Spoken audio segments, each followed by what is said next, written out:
قصيدة ضيوف الرحمن في عهد آل سعود وفقهم الله تعالى.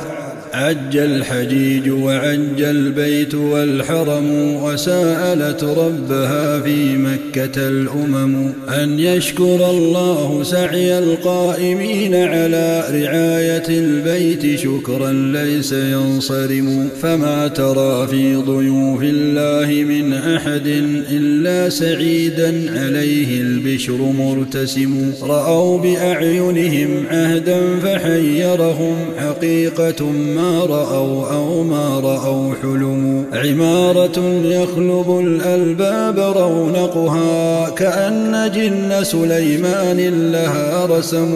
وطوع الصعب عن رغم لراحتهم، وتوسعات أحاطتهم فما ازدحموا. زاد وظل وماء حيثما قصدوا، وكل شيء تمنوا ضمت الخيم.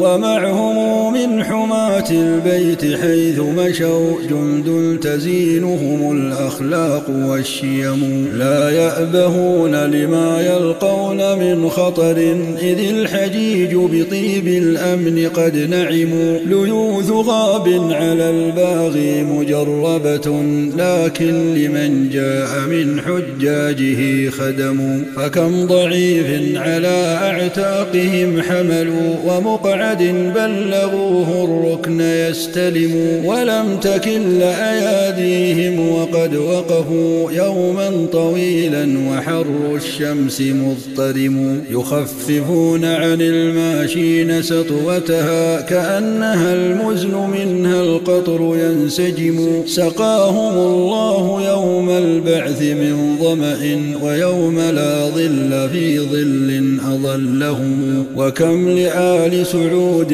من يد عظمت على الحجيج وعند الله أجرهم. كم بدعة قد أزالوا بعدما فنيت في فعلها من بعدها ساسوا البلاد بما أوصى النبي به، فهم لكل ضريح شيد قد هدموا. وأنطقوا العدل بين الناس فاغتبطوا، وأمنوا سبل الحجاج مذ حكموا. وكان قبل على الحجاج إن قدموا عصائب السلب والتقتيل تزدحم. وقائع يخجل التاريخ يذكرها، وتستحي حفظها الأوراق والقلم. إن كان لا دين عند القوم يحجزهم، أما تكفهم الأخلاق والذمم. فقام آل سعود قومة تركت تلك المخاوف ذكرى لفها العدم. فقل لطهران بل نجسان إن لهم يوما عقيما كيوم الفيل لو علموا. إذا أرادوا ببيت الله قرمطة، فدونه الأسد بالتوحيد تحتزم. ودونه جند سلمان، فحيث رمى بأمرهم قضت الآساد تقتحم. الموت في الله دون البيت غايتهم، ومن يكن هكذا هيهات ينهزم. فدمت يا دولة التوحيد شامخة،